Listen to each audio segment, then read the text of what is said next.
So, what's up guys? Ngayong araw nga pala ay pupunta kami sa Batangas at syempre, mahal na araw mo kaya maraming tao guys. Kita nyo naman.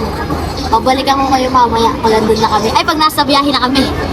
At ayan na nga guys, andito na nga pala kami sa may service namin. Ilalagay na nga rin pala namin yung gamit namin at ang kasama ko nga pala ay ang mga katrabaho ni Tito Eman at pati na rin si Nonox. Di pa kami nakakaalis niyan guys pero nagpapatawa na agad si Kuya AIDS. Nakaalis na nga pala kami at natulog muna ako para may reserve na energy para mamayang umaga sa pagsiswimming.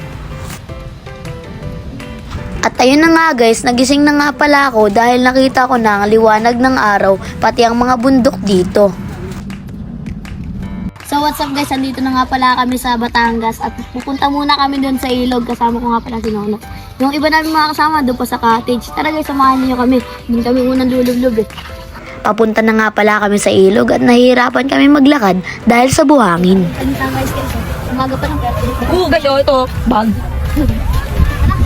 Malapit na nga pala kami dito. At syempre, ang una nating gagawin ay akyatin itong malaking bato na ito. Dapat nga guys, may magpipicture kami dito kaso nga lang may mga nakatambay kaya naiya ako at bumaba na rin kami. Akala ko guys, binahuling isda si Nonox, yung pala tumabling lang siya. Nagulat tuloy ako.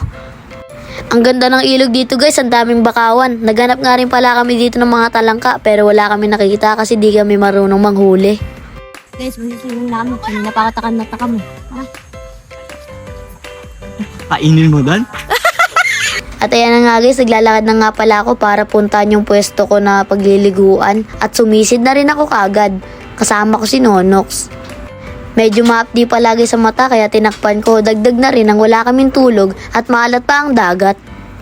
At pabalik na nga rin pala kami sa cottage guys. At ito, tumakbo na rin ako para ipakita sa inyo ang pangalan ng resort na ito. Ito nga pala ang Lawas Seaside Resort.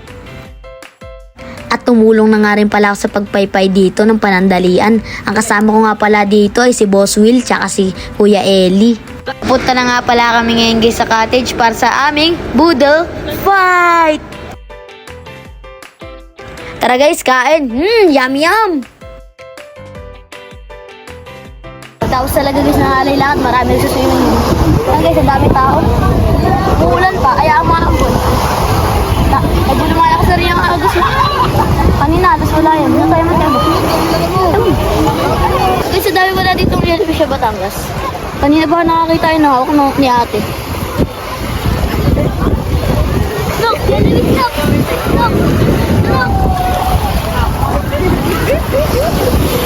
Guys, nasa pinakababa kami ng Luzon. Malapit sa Visayas sa inyong mga isla ng Visayas.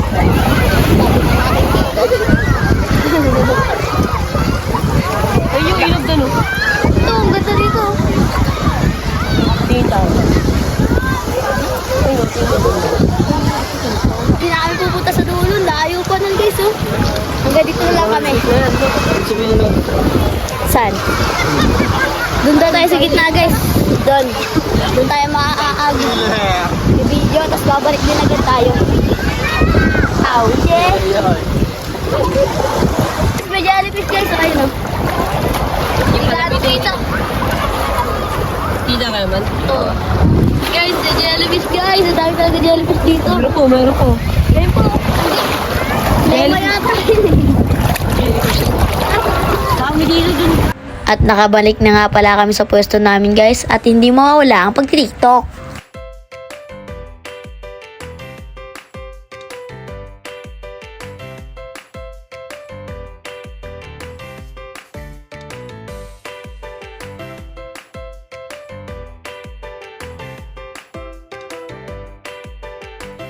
After TikTok guys ay nagutom ako kaya nagmarienda muna kami ng chichirya at soft drinks.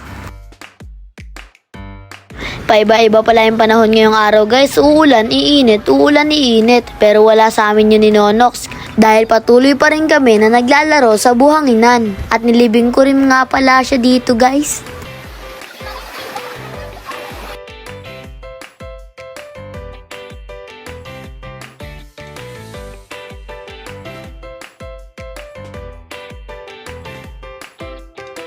Pinagtitripan ko nga pala siya dito guys at ni-wrestling ko na rin. Binawian niya nga pala ako guys at nilibing na rin ako. At pagkatapos na ito ay ginulungan niya ako.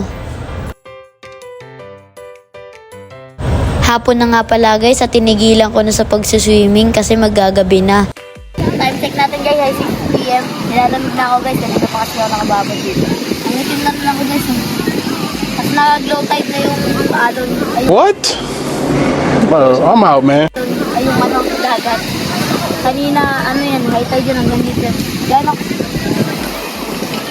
Bakit pagkasugat pa ako? Tumama sa bato. Pero ako sa akin. Enjoy naman. At gumabi na nga pala guys at nagapunan na kami. Bago nga pala kami matulog ay nagpahinga muna kami dito sa maliit na puno at tumambay.